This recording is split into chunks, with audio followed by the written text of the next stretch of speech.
Hi viewers, నేను మీ doctor Srinath. మనం చూస్తూ ఉంటాం డయాబెటీస్ సమస్యతో బాధపడేటువంటి వ్యక్తులకు ఒక చక్కని డైట్ అనేది ఈరోజు మనం మాట్లాడుకుందాం. డయాబెటీస్ అందరికీ ప్రతి ఒక రెండింట్లో మూడిండ్లలో ఒకరికి కామన్గా కనిపిస్తున్నటువంటి లక్షణం. దీన్నే మనం మధుమేహం అని కూడా చెప్తుంటాం. అయితే ఈ డయాబెటీస్తో సఫర్ అయ్యేటువంటి వ్యక్తులు షుగర్ లెవెల్ అనేది ఎంత ఉండాలి, ఎంతలో అదుపులో పెట్టుకోవాలి అనేటువంటిది మొట్టమొదటి డౌట్ కనిపిస్తుంది. ఇది యావరేజ్ షుగర్ అనేది ఎప్పుడు కూడా 7 లోపు ఉండేలా చూసుకోండి. HbA1c పరీక్ష అంటాము. ఇది ఎప్పుడు కూడా 7 లోపు ఉండేలా చూసుకోండి. 7 దాటి ఎక్కువ కాలంగా సఫర్ అవుతున్నట్లయితే కిడ్నీ డ్యామేజ్ అయ్యేటువంటి ప్రమాదం మనకు అధికంగా కనిపిస్తుంది. సో మనకు ఈ లెవెల్స్ అనేవి ఫస్ట్ పాయింట్గా కంట్రోల్లో పెట్టుకోవాలి. ఇక రెండవది, ఫాస్టింగ్ షుగర్ అనేది 110 లోపు ఉండాలి. పోస్ట్ లంచ్ తిన్న తర్వాత షుగర్ అనేది 150 నుండి 160 లోపు ఉండేలాగా జాగ్రత్తలు తీసుకోవాలి. అయితే షుగర్ అనేది ఒక మెటబాలిక్ డిజార్డర్ అండి, ఒక వ్యాధిగా మనం దాన్ని కన్సిడర్ చేయలేము. అంటే దాన్ని అదుపులో పెట్టుకుంటే ఇతరత్ర ఎన్నో సమస్యల్ని అదుపులో పెట్టుకున్న వాళ్ళం అవుతాము. ఎలా చెప్పుకోవాలంటే, ఇప్పుడు షుగర్ ఉండడం మూలంగా మనకు కీళ్ళ నొప్పులు వస్తాయి, ఈ షుగర్ ఉండడం మూలంగా చర్మ సమస్యలు వస్తాయి, ఇది ఉండడం మూలంగా జుట్టు రాలుతుంది, ఇలా ఎన్నో సమస్యలు వస్తాయి.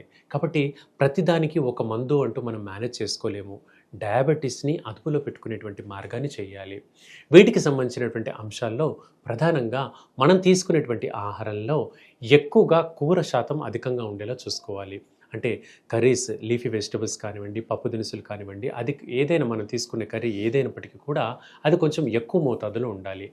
రైస్ క్వాంటిటీ అనేది కొద్దిగా తక్కువగా ఉండాలి. ముఖ్యంగా మధ్యాహ్నం భోజనంలో 2 చపాతీలు, 1 కప్పు రైసు, ఎక్కువగా లీఫీ వెజిటబుల్స్ ఉండేలాగా. అలాగే మనం తీసుకునేటువంటి ఆహారంలో సుమారుగా 25% మేర సలాడ్స్ ఉండేలా చూసుకోండి. కీరా ముక్కలు కానివ్వండి, దోస ముక్కలు కానివ్వండి, క్యారెట్ ముక్కలు కానివ్వండి, ఈ కూరగాయలు అనేవి కొంచెం మనం తీసుకునేటువంటి ఆహారంలో ఒక 25% ఉండేలా చూసుకుంటే ఆ మిగతాది ఆ కూరలు కానివ్వండి వెళ్ళాలి. సో ఇలా మేనేజ్ చేసుకుంటూ ఉంటే మనకు షుగర్ అనేది చాలా అదుపులో ఉంటుంది.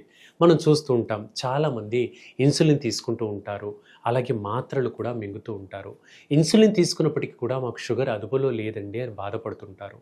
ఇలాంటి వాళ్ళు చేయాల్సినటువంటి కొన్ని ముఖ్యమైన హోమ్ రెమెడీస్ ఏంటంటే, మనకు మార్కెట్లో విరివిగా అల్లనేరేడు పండ్లు అందరికీ తెలిసిందే. ముఖ్యంగా వర్షాకాలంలో ఈ అల్లనేరేడు పళ్ళు దొరుకుతాయి. ఈ అల్లనేరేడు పళ్ళు యొక్క పౌడర్ అనేది మార్కెట్లో దొరుకుతుంది. వీటిని జామున్, కాలా జామున్ అనేటువంటి మాటతో మనం బయట అంటుంటాం. మెడికల్గా చెప్పుకోవాలంటే సైజిజియం అంటాము, జంబోలినం అంటాం వీటిని.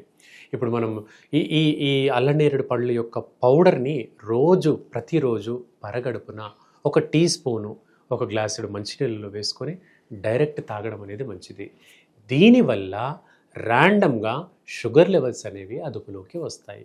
అయితే ఇవేవి చేసినా కూడా సపోర్టివ్ రెమెడీస్ అండి. మీరు వాడేటువంటి మాత్ర మోతాదును తగ్గించవచ్చు. ఉదాహరణకు మీరు షుగర్కి సంబంధించి 500 mg వాడుతున్నారు అనుకుందాం. మనం ఇలాంటి హోమ్ రెమెడీస్ చేయడం మూలంగా 500 mg కాకుండా 250 mgకి మనం మాత్రను తగ్గించుకోగలుగుతాము. ఆ విధంగా మనము ట్యాబ్లెట్ మోతాదును తగ్గించుకునేటువంటి అవకాశం దీంట్లో మనం చేయకూడదు. సో ఇది అల్లనేరేడు పండు పౌడర్ ఒకటి చేసుకోవచ్చండి. అలాగే మనకు విరివిగా కిచెన్లో ఉండేటువంటి మెంతులండి, ఈ మెంతుల పౌడర్ కూడా చాలా మంచిది, కానీ చేదుగా ఉంటుంది, కషాయంలాగా ఉంటుంది. కాబట్టి స్పూన్ లాగా కాకుండా 1/2 స్పూను కంటే తక్కువ, అంటే 1/4 స్పూను మెంతులు కొంచెం మరిగించి చల్లారిన తర్వాత తాగడం కూడా చాలా మంచిది. వారంలో 1-2 సార్లు ఈ విధంగా చేయండి. 45 రోజుల పాటు చేయండి. 1 నెలన్నర పాటు చేయండి. చాలా మంచి ఇంప్రూవ్మెంట్ అనేది మనకు డయాబెటీస్ కంట్రోల్కి హెల్ప్ అవుతుంది. ఇక మూడవది, ప్రతిరోజు కనీసము 20 నిమిషాల నడక అనేది అలవాటు చేసుకోండి. మనకు చాలామంది లేడీస్ చెప్తూ ఉంటారు, ఇంట్లో కిచెన్ వర్క్తోనే చాలా ఎక్కువైపోతుందండి, కిచెన్లో నిలబడి పని చేస్తాను, అటు ఇటు తిరగడం ఉంటుంది, దీంతోనే చాలా స్ట్రెయిన్ అంటూ ఉంటారు. సో ఇది కాదండి, కనీసం ఒక 20 నిమిషాల ప్రత్యేకంగా మన హెల్త్ పైన జాగ్రత్త చేస్తూ నడక అనేది ముఖ్యం. ఇది చేసుకోవాల్సినటువంటిది థర్డ్ పాయింట్ అండి. ఫోర్త్, మనం తీసుకున్నటువంటి ఆహారంలో కార్బోహైడ్రేట్ కంటెంట్ ఉండేటువంటి ఆహారాన్ని బాగా తగ్గించండి. ముఖ్యంగా జంక్ ఫుడ్స్ కానివ్వండి, కూల్ డ్రింక్స్ కానివ్వండి, అలాగే మసాలాలు కానివ్వండి, తర్వాత మనం ఫ్రోజన్ ఫుడ్స్ కానివ్వండి, అంటే టిన్స్లో దొరికేటువంటి ఫుడ్స్, ఇప్పుడు పరోటా, చపాతీ ఇవన్నీ రెడీమేడ్ ప్యాకింగ్‌లో దొరుకుతుంటాయి. వీటిని ఎక్కువగా స్టోర్ చేసినటువంటి వాతావరణంలో ఉండేటువంటివి తగ్గించుకోండి. ఈ కార్బోహైడ్రేట్ రిచ్ ఫుడ్‌ను తగ్గించుకోవడం కూడా చాలా మంచిది.